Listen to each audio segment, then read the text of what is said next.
Hello world! Patricia, O'Connor, and Frida, Reba, Darcy here. We are rolling back with a vengeance. Here on the Bonsai balcony today, we are going to start doing some of our work on our little pine trees. Also, while I'm working on little pine trees, I don't want to be working on this guy. I'm going to point that thing the other way. Point that thing somewhere else. Okay. Here we are. I am Patricia O'Connor. I have here close by my sidekick, Frida Reba Darcy. I don't know that she's in front. Is the back of your precious little head and frame there? Can they see your little dog tail wagging? Can they hear you smacking? Okay, anyway, all hands are here. A few days ago on the Bonsai balcony, we did a show and we talked about early buds. Not the people who show up at your party first, who are your old buddies from high school and you just kind of overlook it. Early buds are the things that, I call them early buds instead of calling them candles because I want to separate the idea of candle cutting,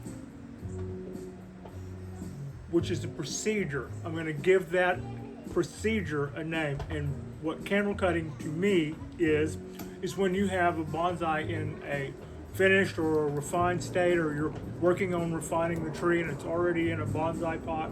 There's a certain time of the year when you will remove the fertilizer. It had been getting fed up until then, and then you look at the calendar and go May, boom, with the fertilizer. So that mid-June, when all of the traces of that fertilizer are gone, mid-June or early July, you can go through and cut all the main candles on your finished bonsai, and that will cause it to put out more buds, and then you will allow those to go until fall, and because it made a cluster of them in the absence of the one you cut, and because you removed the fertilizer or the food, it didn't have enough energy to make more buds the same size as the one you just cut, so they have to come back smaller. And because you didn't cut all those rest of those buds off early, it's had to spread that energy out amongst all of those. And then in the fall, when all of those buds have grown out, you look down, you pick two that are of equal energy, so that you can have one of these coming at the tip of last year's branch. And you cut back everything else. They might have been those two, but those two that were next together like that, and then you cut off all of these. It may not work out that way. These two might actually be made of this one and this one, but you just got rid of them and then did that, and with a little wire you got one of these. Anyway, that's the idea of that. Whenever we're doing that, and we'll see a million videos about doing candles on candle work and candle cutting season for Japanese black pines, or more specifically multi-flush black pines, because this process would also be the same for red pines, which I can't seem to have here because anyway.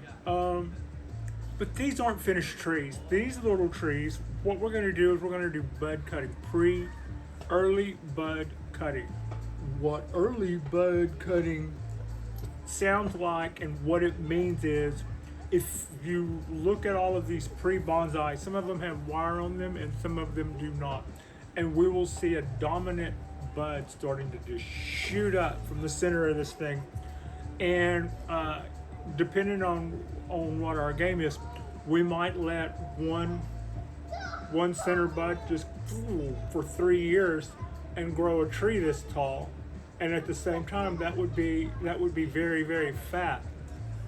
And then when we do go back down here and cut that off, we've got something fairly fat that's got to heal over, but we can even leave it kind of jagged or break it down to where it looks jagged, and all those other buds down there that have been allowed to go will be the top of our tree.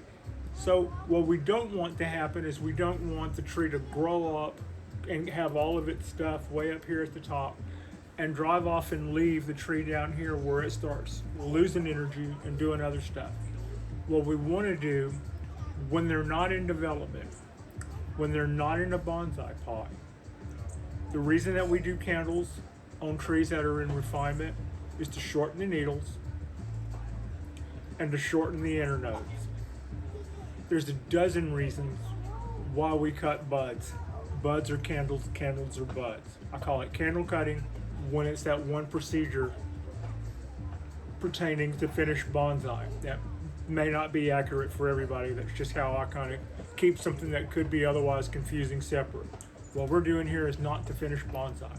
We don't want our pre-bonsai to elongate. We don't want the show that we don't want what they're doing to end up way up here. We also want to keep their internodes small. We're not as concerned about the needle length. We also will go through here at one point and cut most of the bud unless we decide to let one run, which we will call which everyone calls a sacrifice branch. It's the branch that you let grow either coming off of the side or away from the show, or maybe it's the one coming straight up the middle and you've got all these branches down below that you want to train. But you have to remember that the tree wants to be a big, big tree. And as you let those sacrifice branches grow, you need to do some sort of needle reduction or prune the buds back or something. If it allocates all of its energy to that sacrifice branch and you're thinking you're just going to be cool for 3 years, you may start losing parts of the tree that you will be your tree later when you finally want to get rid of your sacrifice branch. You still have to have viable stuff down there that the tree will not have been able to safely cast away. And in order to keep it from safely casting away, you've got to work the top and take some of the energy out of that and make sure that it's got enough to maintain and do what you're wanting it to do, while at the same time you haven't taken too much from it, but at the same time the stuff down below isn't falling victim to the almighty oxygen-induced growth that's happening above it. So what I'm going to do here is all of these trees have a couple of things in common. They're all Japanese black pines. They're all pre-bonsai, which means they're not in bonsai pots. We're not worried about their root structure yet. I'm not trying to make super fine roots. I'm trying to grow stuff. They need to grow. They need to make things.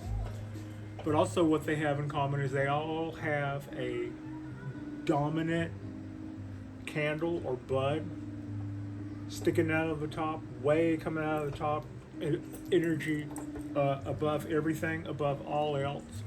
And if I go through and say, well, this is the time of year where I'm just going to go through and cut all the buds off except for the sacrifice branch, if I'm going to keep one, I've got to decide whether or not I'm going to keep one or not. So if I just go through and do all of that, then the dominant bud, that huge one, here, I've selected these so that part would be easy. It would be easy to deduce what I'm talking about when I say the dominant bud. There are other buds down here playing a supporting role. If I go in there and take the tops of every one of those off, then at the same rate, they will, within 3 weeks, they will start to put out clusters of buds all around there. A weakened tree will start to put out, and those little buds will still proportionately put out things based on how big they were when you cut them as compared to the dominant bud, how big it was. In other words, there's no catch up in that.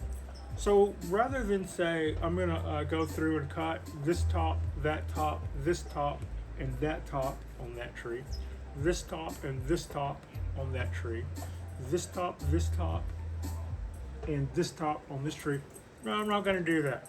I'm gonna go through here and do a third of that to every one of my trees. These that you see that we're doing for the show now.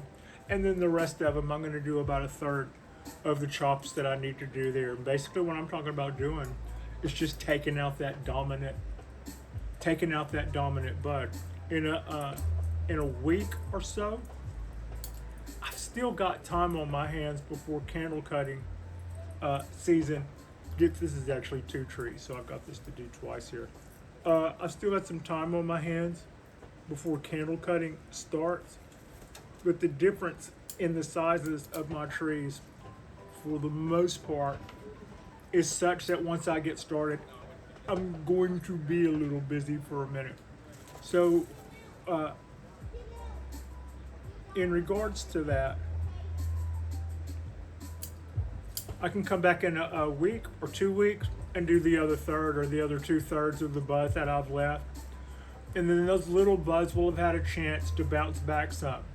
So in the fall, I should see an overall evening of energy between the top buds, which want to be atypically dominant, and the lower buds that we want to keep for later. While at the same time, I'm going through and taking out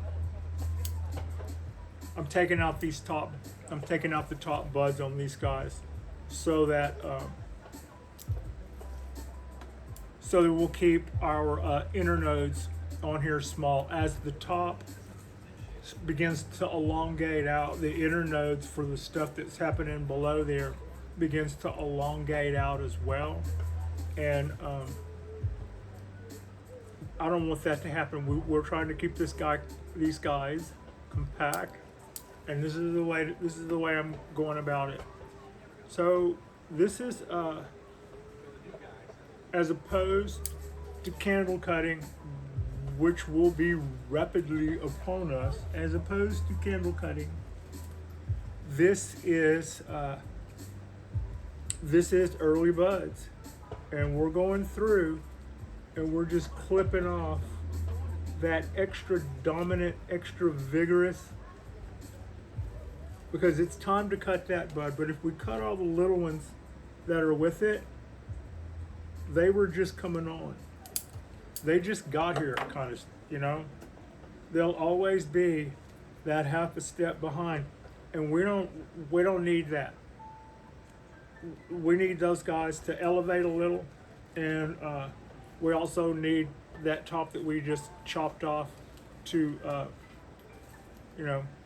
take effect and have the effect that that's going to have on it. Now it's got to turn around and put out another flush of buds close back and not up here where this piece we just cut off.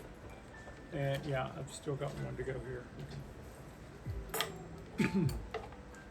So that is our little conversation today on early buds. This is going to be a fantastic little Japanese. This is going to be a fantastic little Japanese black pine. Exposed roots, really good movement coming out of the ground. I spiraled this thing up like what a snake would do to your arm. If you grabbed it by the head, it would just coil up around your arm. That's what this guy looks like, except it's got some really cool exposed roots. Very much looking forward to seeing how this works out. Now, I'll come back through in a couple of weeks, and those buds that are falling, that are below the ones that I just chopped off, whenever we go back in a couple of weeks, I'll go back through and I'll cut those off, and it'll be the same thing as if I did all of this at once, except they will have had a little bit of time to get that extra energy and catch up to the might and the strength of our dominant early buds that we just went and cut. And that concludes our little chat about early bud cutting. And I'm also going to include in the about this video section a link to a Japanese bonsai garden. I think the name of the channel is Bonsai Agency, and excuse me. He goes in a little bit. He goes in a little bit more in depth than on this than what I just did, and he might explain it better than I did. I think I got the gist of it across, but I'm going to include a link for that, and it's a wealth of information. His site is a wealth of information. Also, you can subscribe to his newsletter, and they are easily translatable. If you've got a, you get a newsletter about Japanese black pine. Now it's time to do this. Now it's time to do that. You'll get a couple of hundred of those a year, and they'll be large and they'll be detailed, and they'll have video links in with them to explain what he's talking about. He goes to a lot of trouble, absolutely all free. And all you have to do is just ask for it, and and then you're on the mailing list. You'll get them, and then from then on, you go to the top of the page and push translate. Boom, there it is, all translated, all that information, all of that valuable information. I'm going to add a link to the show where he is discussing this in greater detail, and yeah, that's got us. We're going to do, we might possibly, we're going to do another show tomorrow, while we've got you here and while we've got this balcony here. And so I've already got that in the works for now for tomorrow. That will be our next show. Like and subscribe if you guys have not already. I appreciate you, and Frida appreciates you, and thank you all so much. Thank you all so much for watching. We get Frida's leftover per diem. She's sitting in a chair next to the camera. And thank you all so much for watching.